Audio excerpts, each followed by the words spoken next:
Welcome back, everybody. It is Wednesday, July 8th, July 2026, and we left off on Hebrews 11, verse 1. So we pick it up right there. Now, faith is the assurance of things hoped for, the conviction of things not seen. The assurance of things hoped for, the conviction of things not seen. For by it the people of old received their commendation. By faith, we understand that the universe was created by the word of God, so that what is seen was not made out of things that are visible. By faith, Abel offered to God a more acceptable sacrifice than Cain, through which he was commended as righteous, God commending him by accepting his gifts. And through his faith, though he died, he still speaks. By faith, Enoch was taken up so that he should not see death, and he was not found, because God had taken him. Now before he was taken, he was commended as having pleased God. And without faith it is impossible to please him. For whoever would draw near to God must believe that he exists and that he rewards those who seek him. Let me save that, brother.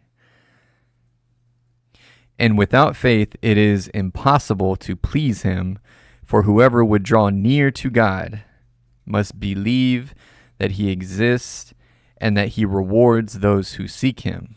Lord, I believe it. By faith, Noah, being warned by God concerning events as yet unseen, in reverent fear constructed an ark for the saving of his household. By this he condemned the world and became an heir of the righteousness that comes by faith. By faith Abraham obeyed when he was called to go out to a place that he was to receive as an inheritance, and he went out, not knowing where he was going. By faith he went to live in the land of promise, as in a foreign land, living in tents with Isaac and Jacob, heirs with him of the same promise. For he was looking forward to the city that has foundations, whose designer and builder is God. By faith Sarah herself received power to conceive, even when she was past the age, since she considered him faithful who had promised, God. Therefore from one man, and him as good as dead, were born descendants as many as the stars of heaven, and as many as the innumerable grains of sand by the seashore. Wait, so is this a jab? Not a jab, but he's saying he was like near death because he was so old. Is that what he's saying? Is this verse commenting on how old Abraham was? He said he was old as dust, brother, and God still gave him the power to have a child. Yes, it is specifically in the phrase, and him as good as dead. Okay, so he was saying he's like really old, and still God let him have a child. Okay. I don't know why that cracks me up. That's funny. That's a funny way to put it. As good as dead. He's 1 foot in the grave. Where was I?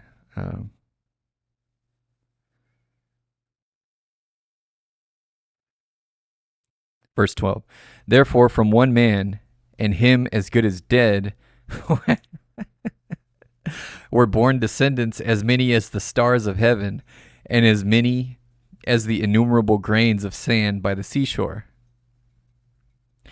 These all died in faith, not having received the things promised, but having seen them and greeted them from afar, and having acknowledged that they were strangers and exiles on the earth.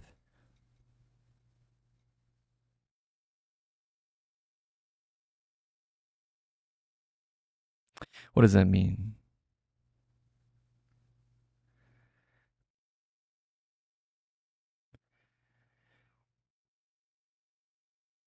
What does it mean they were exiles and strangers on the earth? Give one paragraph, no tables.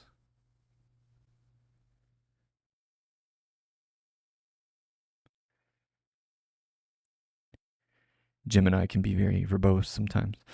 This phrase captures a deeply poetic and spiritual mindset.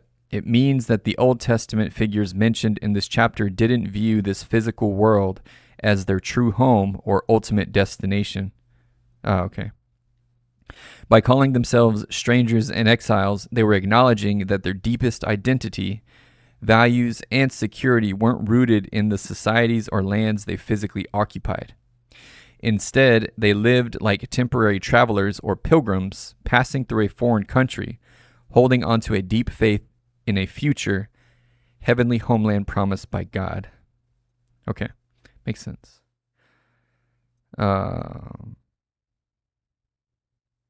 Verse 14. For people who speak thus make it clear that they are seeking a homeland. If they had been thinking of that land from which they had gone out, they would have had opportunity to return. But as it is, they desire a better country, that is, a heavenly one. Therefore, God is not ashamed to be called their God, for he has prepared for them a city. By faith, Abraham, when he was tested, offered up Isaac, his son, and he who had received the promises was in the act of offering up his only son, of whom it was said, through Isaac shall your offspring be named.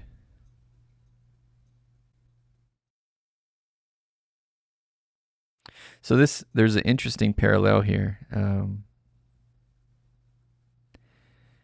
that I want to bring about or point out.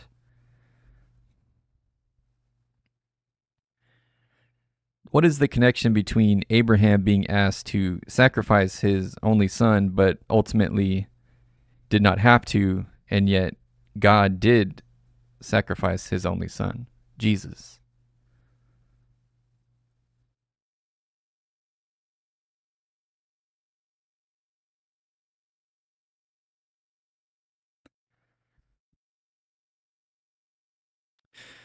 You are touching on one of the deepest and most profound structural connections in Christian theology. In biblical studies, this connection is called typology, a concept where a person, event, or institution in the Old Testament acts as a type, a predictive shadow or pattern, that finds its ultimate antitype or fulfillment in the New Testament. Typology, okay. The story of Abraham and Isaac on Mount Moriah, often referred to as the Akedah, the binding, is viewed by theologians as a precise prophetic mirror of God the Father sacrificing Jesus on Calvary.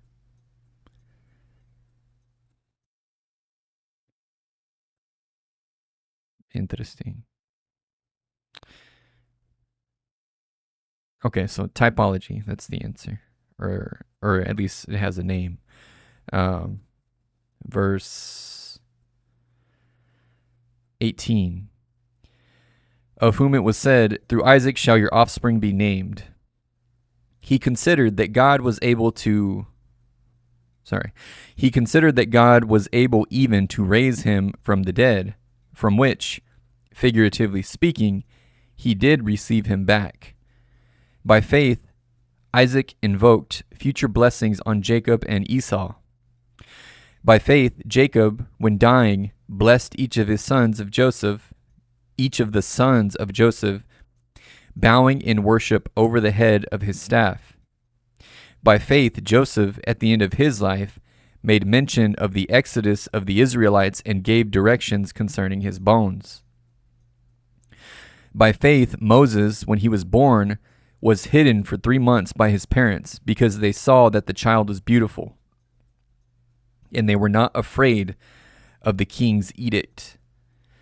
By faith, Moses, when he was grown up, refused to be called the son of Pharaoh's daughter, choosing rather to be mistreated with the people of God than to enjoy the fleeting pleasures of sin.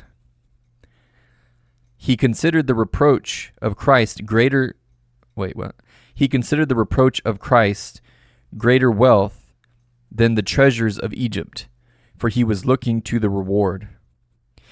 By faith he left Egypt, not being afraid of the anger of the king, for he endured as seeing him who is invisible. So this is, let me ask about this, because I always like to point this out, because I think it's actually a very, an important point and a somewhat freeing one, because we're not being asked to be like monks forever. It's more like just for a temporary short while, our time here on earth, can we live for God, and then we'll have the reward. It's not like God is asking us to forever be, like to ever be in some state of suffering or wanting or lacking. It's temporary. What does it say about God's relationship with humans that he is not asking us to forever forego any level of reward in order to have salvation, but rather it's just a temporary time here on earth that we have to abstain from certain desires of the flesh.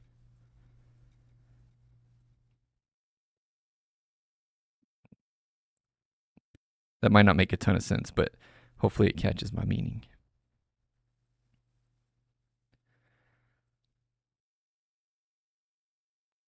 I guess what I'm really trying to say is that there is a reward. So there's still I suppose there's an acknowledgement in God's design of incentive. Like we're still being given an incentive. It's just not necessarily tangible here on earth. That's not to say that Christians live in poverty and aren't happy. I'm quite the opposite. But I just think it's interesting that this is still the case. Okay, where am I? Okay. This is a profound way to look at the economy of God's grace. When you look at the timeline of eternity versus a human lifespan, the math alone tells a beautiful story about God's heart toward us. The verse you shared about Moses choosing the reproach of Christ over the immediate glittering wealth of Egypt highlights a core truth. God isn't an austere, what is that? Austere. Whoops. Austere, severe, strict. Oh, okay. God isn't an austere cosmic hall monitor who takes pleasure in denying us joy. Instead, his relationship with us is modeled after a loving parent, an intentional investor, and a master designer. Here is what this dynamic reveals about how he relates to us. So first, he is a generous father, not a rigorous taskmaster.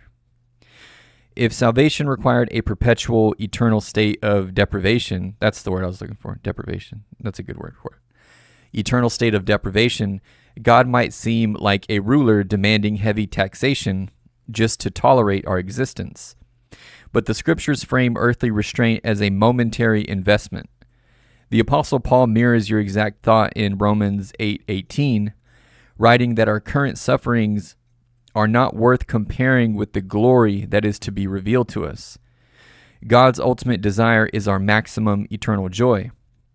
He simply asks us to wait for the real thing rather than settling for cheap, temporary counterfeits. Second, he desires our true good, not just our obedience.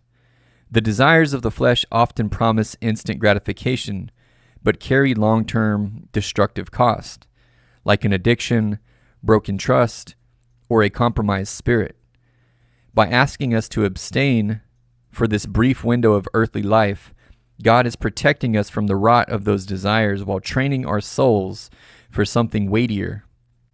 It shows he values our long-term character and eternal capacity for joy over our immediate comfort. And third, he invites us into an investment relationship. By pointing us toward a future reward, just like Moses was looking forward to, God treats us with immense dignity. He doesn't just demand blind compliance. He appeals to our reason and our hope. He says, "Trust me with your short-term desires, and I will fulfill your deepest, eternal, long-term desires." It shifts the relationship from one of pure subservience to one of profound trust and partnership.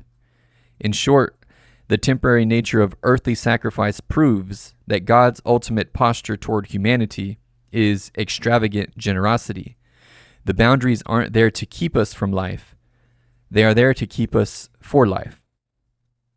Wow, good job, Gemini.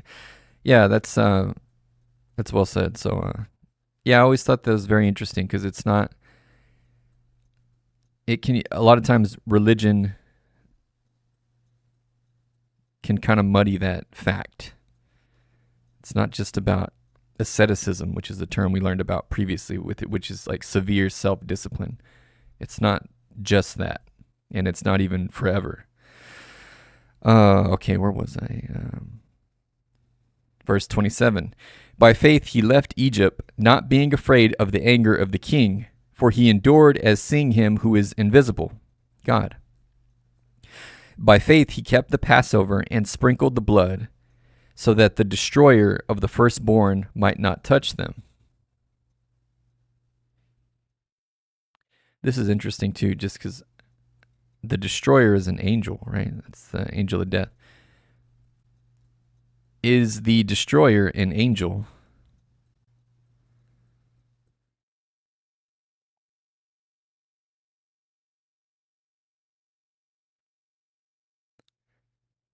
The term destroyer in Hebrews 11:28, which refers back to the Passover event in Exodus 12:23, is widely interpreted as an angelic agent or messenger acting on God's behalf to execute divine judgment. However, the Bible does not explicitly define the nature of the destroyer, with a capital D, leading to several theological perspectives. So the first one, an angelic agent. Many scholars and traditions interpret the destroyer as a destroying angel, often called the angel of death. This view is supported by other biblical passages where God uses angels to carry out judgment, such as in 2 Samuel 24:16 and 1 Chronicles 21:15, which describe an angel who brought a plague upon Israel. The second view, or second perspective, would be the Lord himself.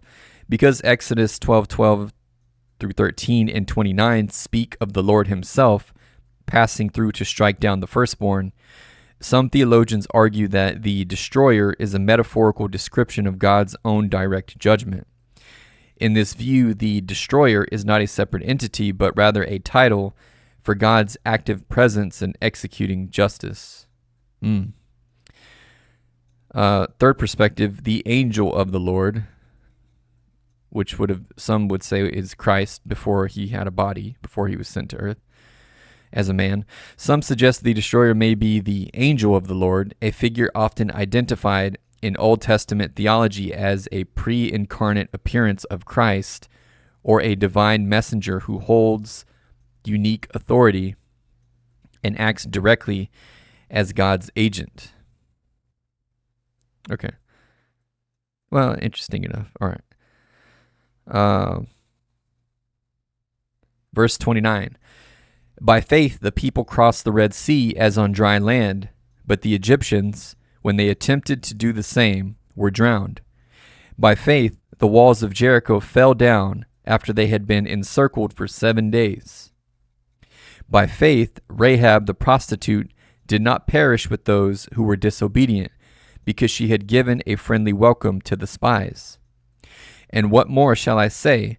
For time would fail me to tell of Gideon, Barak, Samson, Jephthah, of David and Samuel and the prophets, who through faith conquered kingdoms, enforced justice, obtained promises, stopped the mouths of lions, quenched the power of fire, escaped the edge of the sword, were made strong out of weakness, became mighty in war, put foreign armies to flight.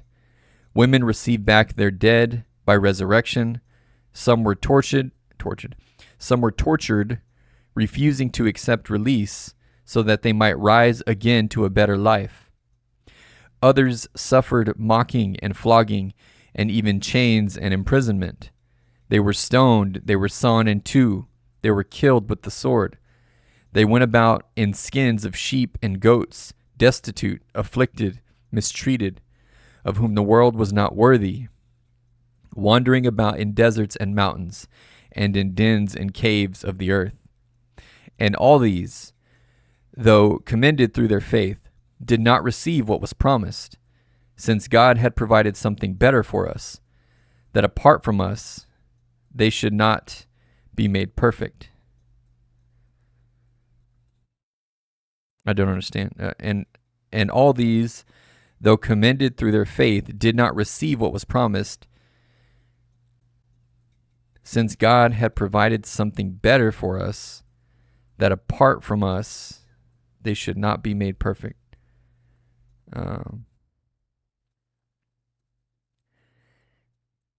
Explain. Don't use tables. Rabels. Tables.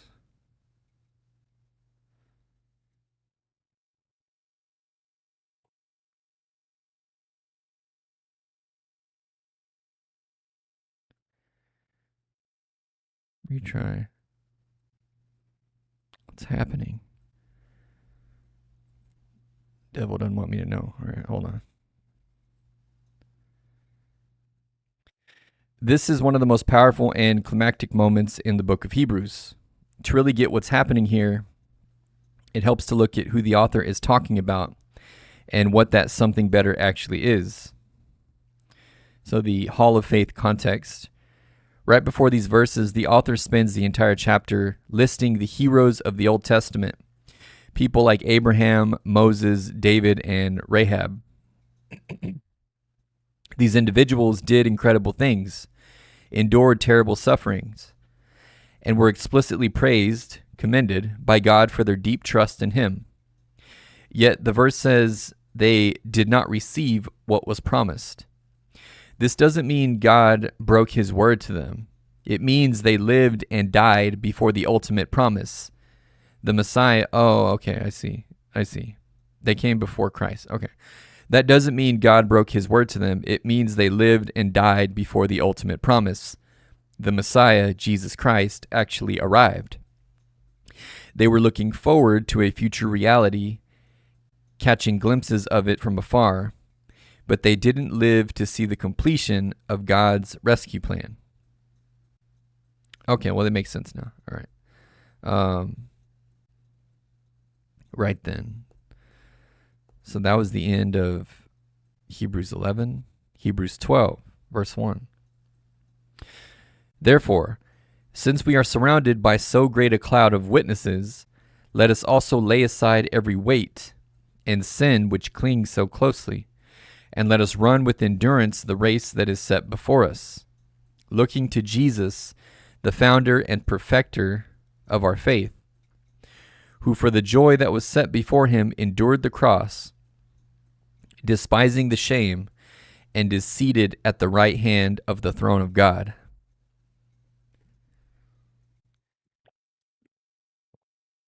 Consider him who endured from sinners such hostility against himself, so that you may not grow weary or faint-hearted. In your struggle against sin, you have not yet resisted to the point of shedding your blood. And have you forgotten the exhortation that addresses you as sons? My son, do not regard lightly the discipline of the Lord, nor be weary when reproved by him. For the Lord disciplines the one he loves and chastises every son whom he receives.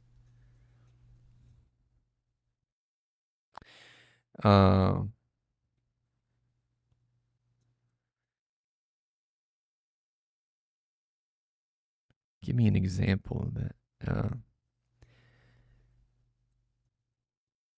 and give an example. And don't use tables. I wish I could just give it that for good. Okay, let's see.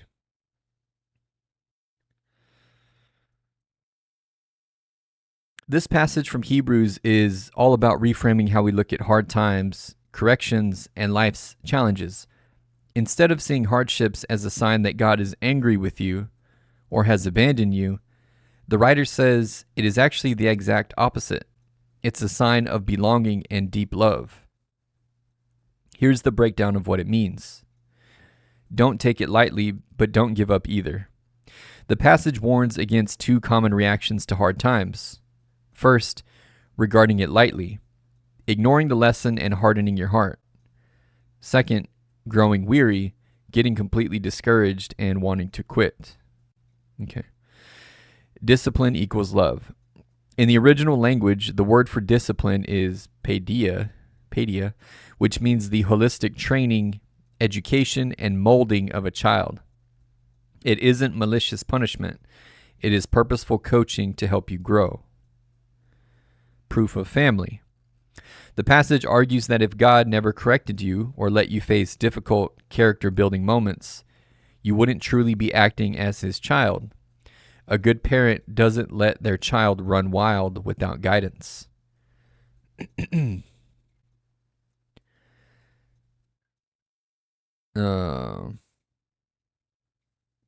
don't want to, that's not the kind of example I wanted.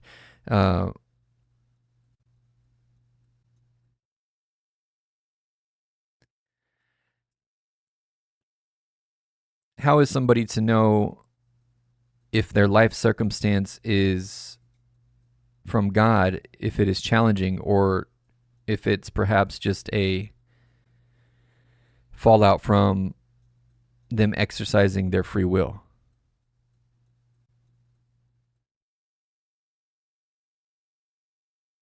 Or is there even a difference according to the Bible?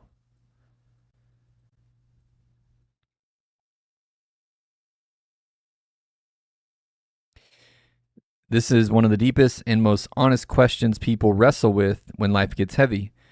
If you're tracking with the Bible's overall narrative, the short answer is that the Bible often doesn't separate these things into neat, isolated boxes. Instead, Scripture presents a complex worldview where your own choices, a broken world, and God's ultimate purposes are constantly interacting. Here is how the Bible breaks down the difference and the lack of difference between them. So the distinctions, where is the trouble coming from? The Bible does acknowledge that different trials have different immediate causes. It helps to look at them through a few distinct lenses. First, the law of the harvest, our free will. Galatians 6:7 says, whatever one sows, that will he also reap. If a person drinks heavily and damages their health, or spends recklessly and faces bankruptcy, the Bible calls that the natural fallout of human free will. It is a direct consequence, not a random trial dropped from heaven. Makes sense? Second, the broken world, general hardship. Sometimes trouble has nothing to do with your specific choices. In John 16:33, Jesus says, in the world you will have tribulation, Job's suffering, for instance, wasn't because he made bad choices. It was simply the reality of living in a fallen world where bad things happen.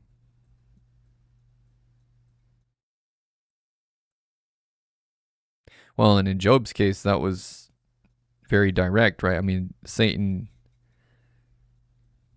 asked God, he said, I bet he will deny you if I take all these things from him. And God allowed the test. So that was actually it's not like it just happened. It was very intentional.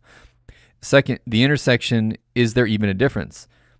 Here is where the biblical perspective gets fascinating.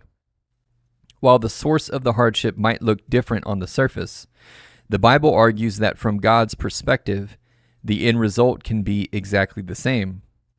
God frequently uses the natural fallout of our free will as the very mechanism for his discipline and instruction. Okay. Who's over there cooing? Joseph's principle, two realities at once. The classic example of this is the story of Joseph in Genesis. His brothers used their free will to do something genuinely evil, selling him into slavery. Years later, Joseph looks at them and says, "As for you, you meant evil against me, but God meant it for good." Notice he doesn't say, "You did something bad, but then God stepped in and fixed it." He says that at the exact same moment, the brothers were exercising their bad free will, and God was simultaneously weaving that circumstance into his grand plan. Consequence as coaching. If you make a poor choice and face a painful consequence, that consequence is the discipline of the Lord. God doesn't always need to send a bolt of lightning to correct us. He often simply allows the natural reality of our choices to catch up to us so that we learn, mature, and redirect our lives. So how are you supposed to know? If you are in the middle of a storm, trying to map out the exact percentages of how much of this is me versus how much of this is God can drive you crazy. The biblical writers rarely focus on diagnosing the cosmic source of a problem. Instead, they focus on our response to it. Whether a challenge is a direct result of your free will, someone else's free will, or just life in a broken world, the playbook in Hebrews 12 and the rest of the New Testament remains the exact same. Look inward. Ask, is there an obvious connection between a choice I made and the trouble I'm in? If yes, the step is repentance and picking up the pieces with wisdom. Look upward. Even if the hardship is entirely your own fault, God does not waste the pain.